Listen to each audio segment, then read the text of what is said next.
Good evening, everyone. My name is Anne-Marie Bant. Today is Monday, April the 24th, and this is the Leeloo Level Up for the week that is going to be the last full trading week of the month.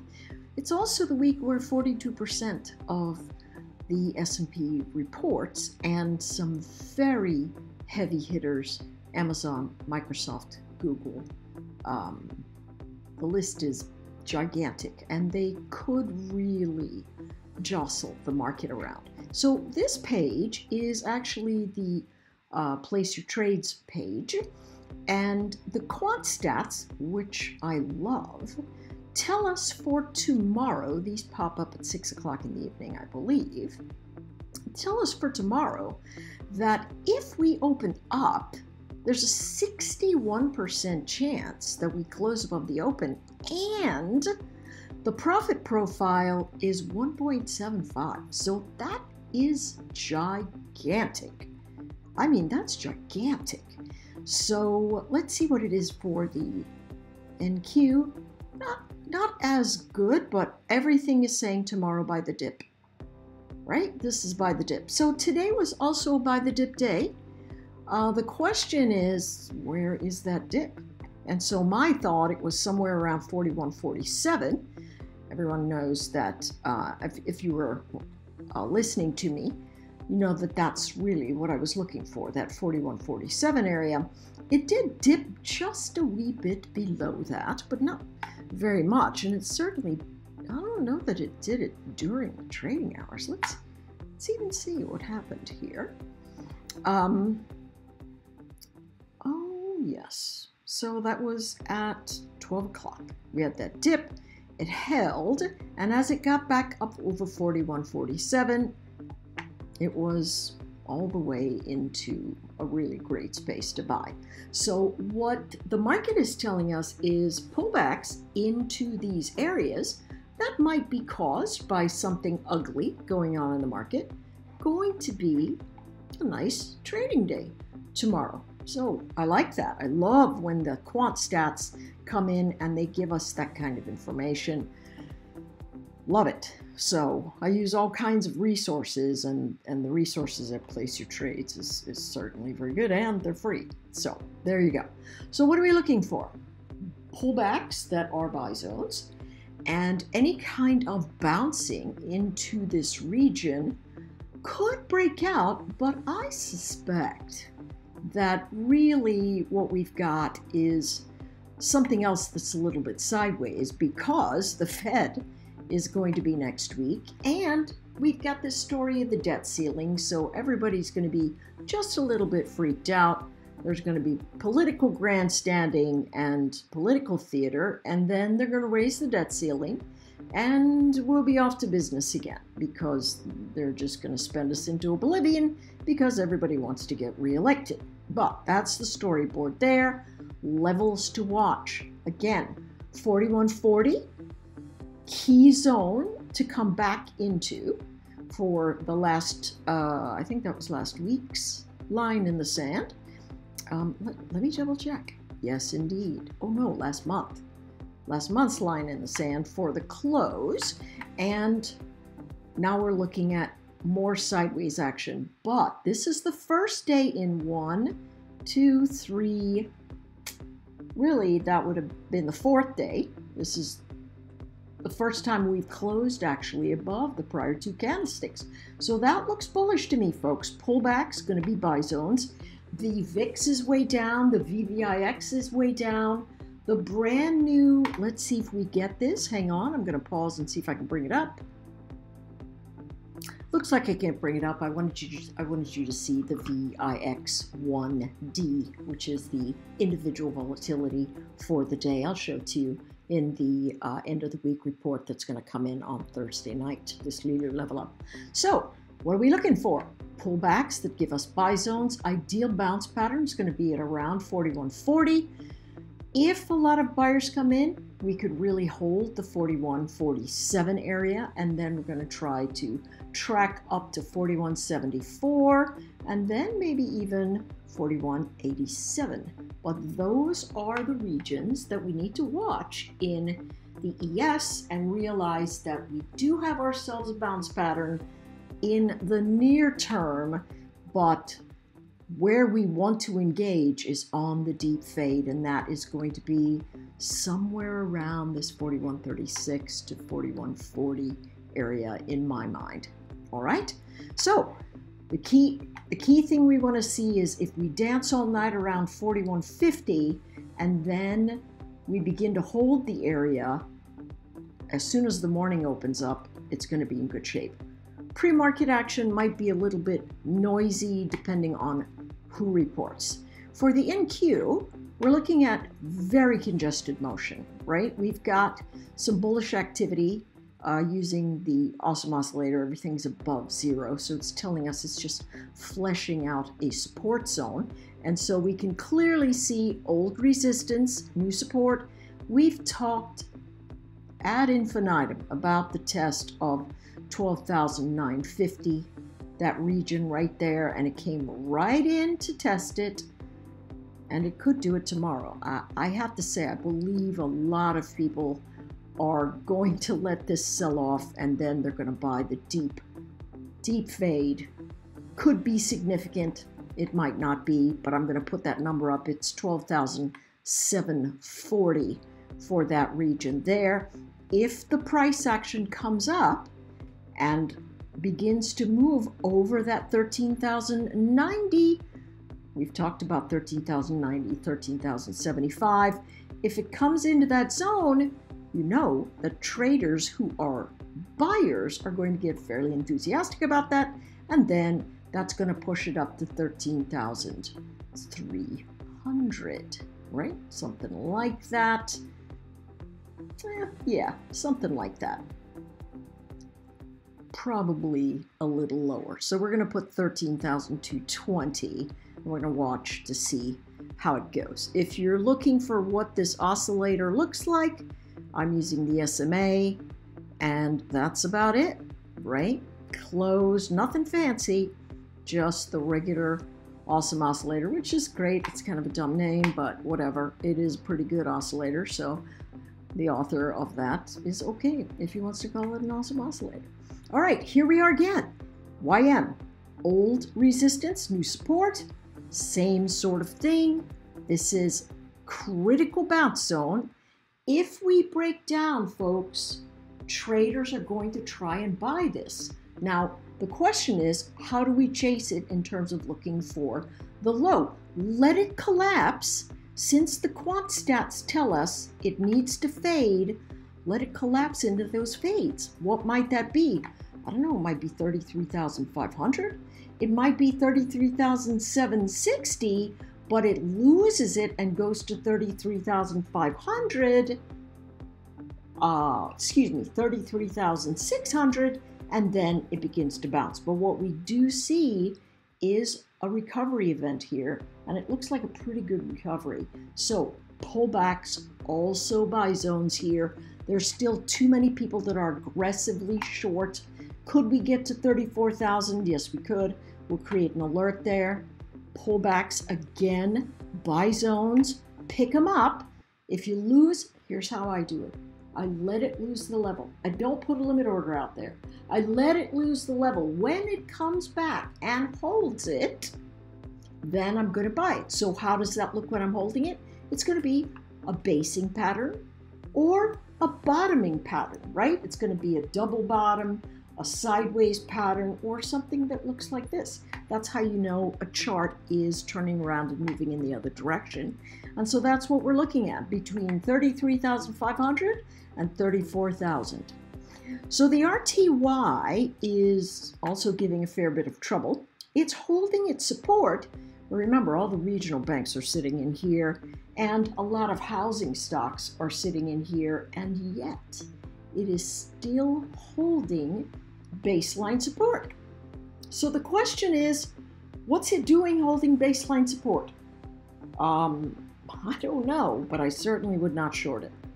If I'm going to short it, it'll be way up here at the 1815 area, and then it's got to come back and lose 1810, and then I can trade it to baseline support about 1785 83 or so. That's really what we're looking at here. Remember, you set the alert. When it comes in, then you see how the traders are behaving there.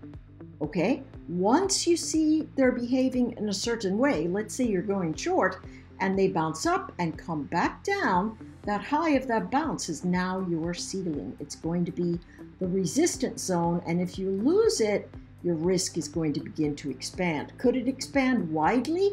Yes. Could it expand narrowly? Yes. Do you want to take a bet? Which way it goes? You can if you want to.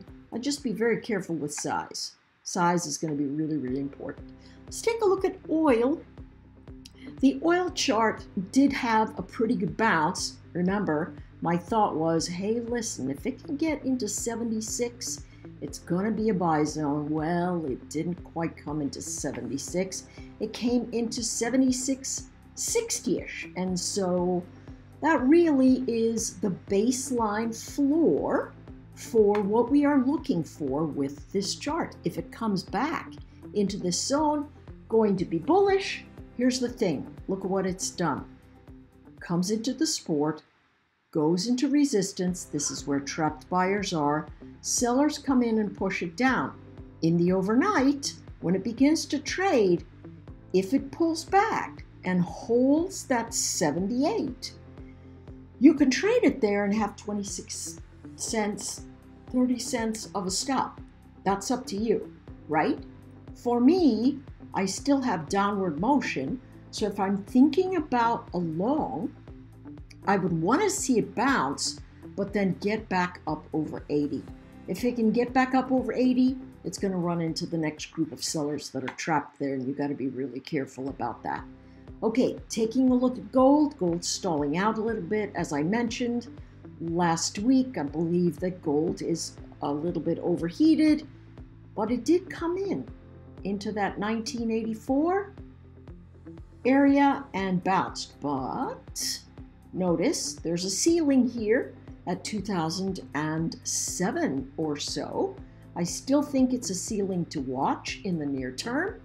So I'm going to anticipate that if I bounce above that zone, I'm going to sell in the region once it's told me where its top is. And that might be 2018. It might be 2025. Either way, it looks to me like this is either going to be congested or it's going to continue to fade.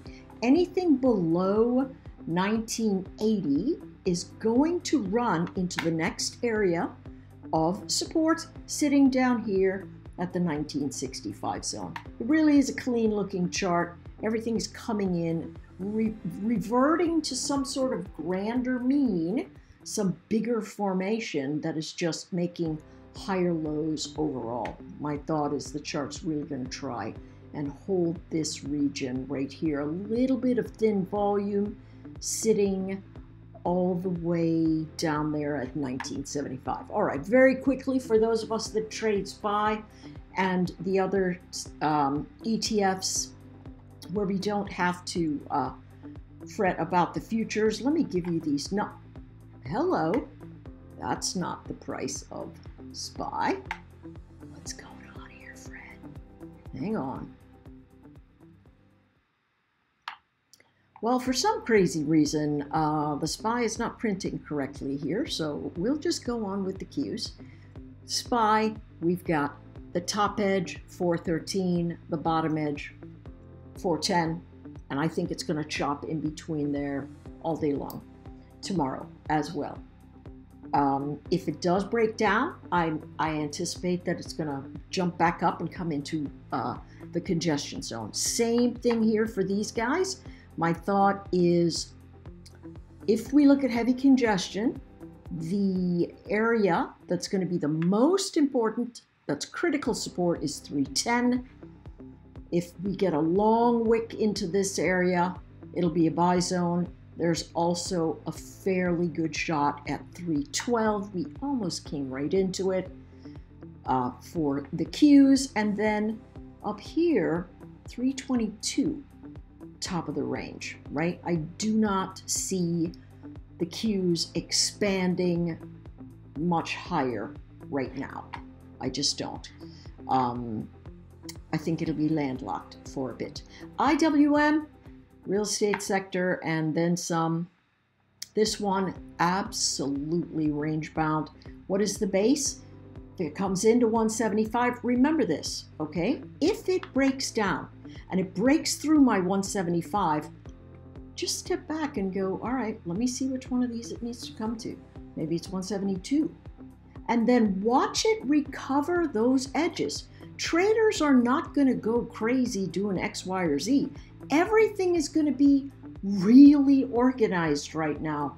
Nobody's afraid, and everybody's just waiting things out. So I suspect we move from maybe 174, 175 up to 178, 179, and just trade those edges. Once it breaks, let it pull back to give you new support, and then take the trade. Do not assume you're going to have upward trending motion with this kind of noise. Obviously, we're going to have a break sometime, but what that catalyst is, I don't know. Okay? I really do not know. Diamonds, same sort of thing. Baseline 335. Let it go past you. If it comes in and it begins to bounce off that level, you can chase it. But if you lose that 335.80 level, you better think about trimming or making sure that it bounces immediately, or else there's going to be trouble. This is still making lower highs. The high at 340 is most likely where the traders are going to argue again. Why am I saying that? Because they were arguing here. It could be that they argue at 339.50 and they don't even get above there into the 340s, and that gives the chart way more bearish formations. All right, taking a look at the USO, terrible composite chart because it's not a very good derivative of WTI at all, but it is what it is. The baseline fade that fills the gap is 66.55 or so, and there's tons of gaps here, right? So market doesn't really love a vacuum, so it's going to try to come in. Doesn't mean that gaps always fill, but they try to, and so that's what we want to watch. 66.50 baseline, 71.14 with the same sort of formation. Pullbacks being buy zones, but only into resistance. Watch this 70 area. I think it's going to give it a little bit of trouble. Don't anticipate that if it holds 70, it's going to go to 71. I'm not really sure about that one at all. I really don't think it will. Gold, also sideways. GLD, we're looking at low action at around 182. They're trying to buy it. So the floor there looks like about 182. But notice, every bounce, it's still selling off. So my suspicion is if it loses this 182.90, it's very likely to come in to this breakaway area near 181.50. All right? Again, when these charts come into their levels, don't just buy a limit order and wait to see what happens. Let them start the battle. We have no idea whether they're going to hold it or not. Go down to your 5-minute and watch them make a rounding pattern. Wait for it. Wait for the rounding pattern that's present across all landscapes. And then you have the least risk and the most reward. We take a look at VIX. Ooh, VIX isn't coming up for us. Again, as I mentioned, VIX flat to down. Everything says buy the dip. All right, everybody, take it easy, and I'll see you all tomorrow.